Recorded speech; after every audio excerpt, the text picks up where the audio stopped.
जा रहा है। चलते हैं आप जम्मू कश्मीर। बात सबसे पहले जम्मू की और उस सरकारी अस्पताल की जो इस वक्त जम्मू प्रांत के अंदर सबसे बड़ा सरकारी अस्पताल माना जाता है। और इस अस्पताल में मरीज हो, तीमारदार हो, वो परेशान कभी ना कभी जरूर इस तरह की शिकायतें आती रही हैं। लेकिन आज के वक्त में जो सबसे बड़ी परेशानी है, अब जो विभाग यहां पर काम करने वाले हैं वहां अंदर से भी बहुत सारे लोगों ने इस तरह की आवाजें उठाई हैं कि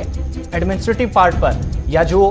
लेफ्टिनेंट गवर्नर प्रशासन है, कामकाज जरूर हुआ, तमाम चीजें कोविड-19 के बीच भी हुई, लेकिन जो खाली पद हैं उनको भरने का कोई काम ज्यादा नहीं हुआ। और यही कारण है कि आज के इस बड़ी सरकारी अस्पताल में आज के समय में भी हम देख रहे हैं कि 40% के आसपास जो पोस्टें हैं, और ये कौन सी पोस्टें हैं, वो पद खाली हैं जो ऑलरेडी सैंक्शन कर दिए हैं प्रशासन ने, लेकिन इसके बावजूद भी किसी कारण ये अभी तक भरे नहीं जा सके हैं। और एक और परेशानी, इसका डायरेक्टली जो इंपैक्ट पड़ा है वो मरीजों पर पड़ा है और इससे सर्विसेज भी काफी ज्यादा प्रभावित हुई हैं इस बड़े अस्पताल के अंदर। Senior news editor Vinod Kumar ji हमारे साथ ज्वाइन कर चुके हैं इसी खबर पे। बहुत बहुत शुक्रिया ज्वाइन करने के लिए विनोद जी। सबसे बड़ी परेशानी ये कि इस बड़े अस्पताल पर हम देख रहे थे कोविड-19 के बीच में भी हमने बात की, और उसके बाद भी अगर इन पिछले 3 सालों के दौरान ये एडोकिज्म बेसिस पे काम होता रहा, इस अप्रोच के साथ क्या आगे चला जा सकता है? और आज जो 7 से 8 डिपार्टमेंट्स जो अलग अलग ये खुद कह रहे हैं कि शायद ऊपरी सतह पर काम नहीं हुआ और निचली सतह पर काम प्रभावित हुआ है, आखिर ये कब तक चलने वाला है? आसिफ, सबसे important component health and medical education ही रहता है। जब हम चर्चा करते हैं कि किसी समाज की विकास में शिक्षा, बिजली, पानी और स्वास्थ्य ये सबसे इंपॉर्टेंट फैक्टर रहते हैं, लेकिन अनफॉर्चुनेट, जैसे आपने खुद ही कहा कि government medical college Jammu province का सबसे बड़ा कॉलेज है और 10 जिलों को कैटर करता है। पुंछ राजौरी हो, डोडा हो, किश्तवाड़ हो, रामबन हो, वहां के लोग भी यहाँ पर ही आते हैं, फ्लो बड़ा ज्यादा रहता है। 40% सैंक्शन स्टाफ की कमी है, तो आप अंदाजा लगा सकते हैं कि किस तरीके से अस्पताल चल रहा है। चाहे आर्थो हो, सर्जरी हो, मेडिसिन हो, माइक्रोबायोलॉजी, जितने भी इंपॉर्टेंट डिपार्टमेंट हैं, सब में प्रोफेसर्स की कमी है, मैन पावर की कमी है। तो जिसके चलते आप अंदाजा लगा सकते हैं कि लोग, अक्सर हम देखते हैं कि छोटी सी बीमारी के लिए भी लोग ट्रस्ट नहीं करते हैं गवर्नमेंट मेडिकल कॉलेज पे, और वो प्रेफर करते हैं पड़ोसी राज्य पंजाब में जाया जाए, लुधियाना की डीएमसी में जाया जाए। और अक्सर ऐसे केसेस हमने देखे भी है कि आए दिन जो एम्बुलेंसेज हैं वो आवाज देती हुई जाती है, क्योंकि लोग प्रेफर करते हैं कि बाहर चला जाए। लेकिन जब खुलासा ये किया कि 40% से ज्यादा जो है स्टाफ की कमी है, इस पे इससे पहले एक आरटीआई भी आसिफ लगाई थी, आरटीआई एक्टिविस्ट बलविंदर सिंह ने, तो उसमें भी ये सारी चीजें सामने आई थी कि सर्जरी में सैंक्शन पोस्ट 29 है, 17 फील्ड हुई हैं, मेडिसिन में 29 है, 15 फील्ड हैं, और कुछ जगह ऐसी पोस्ट है यहाँ पर अभी एचओडीज ही नहीं है। तो अंदाजा लगा सकते हैं कि कितनी लापरवाही बरती जा रही है, और हेल्थ सेक्टर को लेकर के, मेडिकल एजुकेशन सेक्टर को लेकर के बहुत बड़ी लापरवाही बरती जा रही है। जी आसिफ जी, एक चीज और भी जानना चाहेंगे, चूंकि 1 साल पहले भी जो आरटीआई में जवाब भी दिया गया है, हालांकि कोर्ट ने इस पूरे मामले में दखल दिया था, और आज जब दोबारा पीआईएल पहुंची है तो इस याचिका पर सुनवाई के बाद यह पता चला है कि कमेटी जो बनी थी उसकी रिकमेंडेशंस थी। क्या वो रिकमेंडेशंस हुई, उसके बाद इंप्लीमेंट नहीं हो पाया, या ये माने कि कोविड के बीच जो दबाव प्रशासन पर पड़ा उन सब की चीजों, उन सब की नजर ये सारी चीजें हो गई हैं? देखिए आसिफ, एडमिनिस्ट्रेशन अपने तरीके से तर्क देता है कि ये वेव 1 वेव 2 के चलते कामकाज नहीं हो पाया, वो प्रोसेस नहीं हो पाया। गजटेड की बात करते हैं तो गजटेड की रिक्रूटमेंट जो है पब्लिक सर्विस कमीशन करता है, नॉन गजटेड एसएसबी करता है, और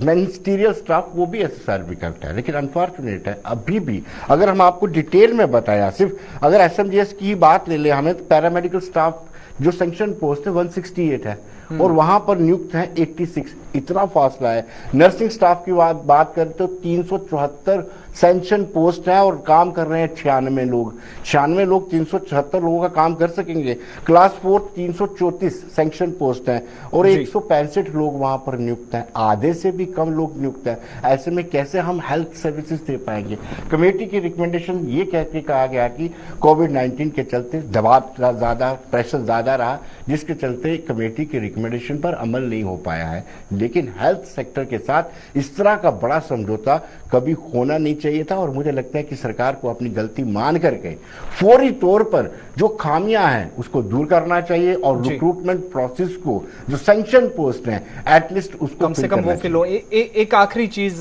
जो बड़ा इंपॉर्टेंट पॉइंट है, चूंकि इस प्रांत के अंदर आबादी बहुत सारे ऐसे जिले हैं, बहुत ज्यादा है और इसी सबसे बड़े अस्पताल पर डिपेंड करते हैं। आज के समय में स्वास्थ्य सेवाओं पर यहां सवाल उठना, कमेटी की रिकमेंडेशंस को इंप्लीमेंट ना करना, कोर्ट का दखल देना, क्या ये माने कि कहीं ना कहीं इन तमाम खामियों के बीच में प्रशासन जो थोड़ा सा लग रहा है कि कहीं ना कहीं बैकफुट पर है, एडोकिज्म जो अप्रोच है वो अपनाई है, तो उससे एक जो प्राइवेट लॉबी है या प्राइवेट अस्पतालों में वहां पर सबसे ज्यादा फायदा उन लोगों को मिल रहा है और उसका एक इम्पैक्ट मरीजों पर भी पड़ रहा है, चूंकि बीपीएल में भी बहुत सारे मरीज आते हैं जिनका शायद वहां पर उपचार करना इतना आसान नहीं है प्राइवेट लॉबी की अगर बात करें। देखिए आसिफ, जब आपको सबसे प्रेस्टिजियस और बड़े हॉस्पिटल में से ही हेल्थ सर्विसेज नहीं मिलेंगे तो स्वाभाविक सी बात है जो प्राइवेट प्लेयर्स होंगे वो बूम करेंगे। लोग प्रेफर करेंगे कि हम प्राइवेट नारायणा में जाएं, बत्रा में जाएं, फिर जो लोग ज्यादा प्रेफरेंस उनकी रहती है डीएमसी में जाएं। तो जब आपके हॉस्पिटल में यानी गवर्नमेंट मेडिकल कॉलेज में जो सैंक्शन डॉक्टर्स हैं, मैंने अभी डिपार्टमेंट के नाम बताया, आर्थो, सर्जरी, जितने भी डिपार्टमेंट उनपे एक एक प्रोफेसर है, कितने प्रोफेसर्स की कमी है, असिस्टेंट प्रोफेसर्स की कमी है। तो जब आपको अच्छा ट्रीटमेंट, नाम का प्रेस्टिजियस हॉस्पिटल है गवर्नमेंट मेडिकल कॉलेज और 1100 के करीब बेड है वहां पे, उनमें अगर अच्छी ट्रीटमेंट आपको नहीं मिलती है तो स्वाभाविक सी बात है लोग प्रेफर करेंगे और प्राइवेट प्लेयर जो होंगे वो ज्यादा से ज्यादा बूम करेंगे, उनको ज्यादा से ज्यादा तवज्जो मिलेगी। और यही एक कारण है कि जब आपके हॉस्पिटल में मैन पावर की कमी है, ह्यूमन रिसोर्सेज की कमी है, चाहे फोर्थ क्लास हो, चाहे गस्टेड हो, चाहे नॉन गस्टेड हो, या डॉक्टर्स हो, उनकी कमी है, तो उन कमी के चलते सीधा सीधा प्रभाव जो है हेल्थ सर्विसेज पे पड़ता है। जब सेवाएं बेहतर नहीं मिल पाएगी, इलाज बेहतर नहीं मिल पाएगा, तो लोग प्रेफर करेंगे कि पैसा देकर के किसी प्राइवेट प्लेयर के पास जाया जाए और यही एक कारण है कि प्राइवेट प्लेयर फ्लोरिश कर रहे हैं। बहुत बहुत शुक्रिया विनोद कुमार जी, सीनियर न्यूज एडिटर जम्मू से हमारे साथ थे और बात कर रहे थे उस बड़े सरकारी अस्पताल की जिसे लेकर पीआईएल यहां पर मेडिकल इंफ्रास्ट्रक्चर या हेल्थ इंफ्रास्ट्रक्चर और स्वास्थ्य सेवाओं को या तिब्बी सहूलियात जिन्हें आप कहते हैं वो बेहतर करने का दावा बार बार होता रहा। पिछले साल जो कमेटी बनी उसने कितना काम किया है ये पूछा गया और अदालत के अहकामात के बावजूद भी हमने देखा कि पिछले साल जब कमेटी बनाई गई जिसमें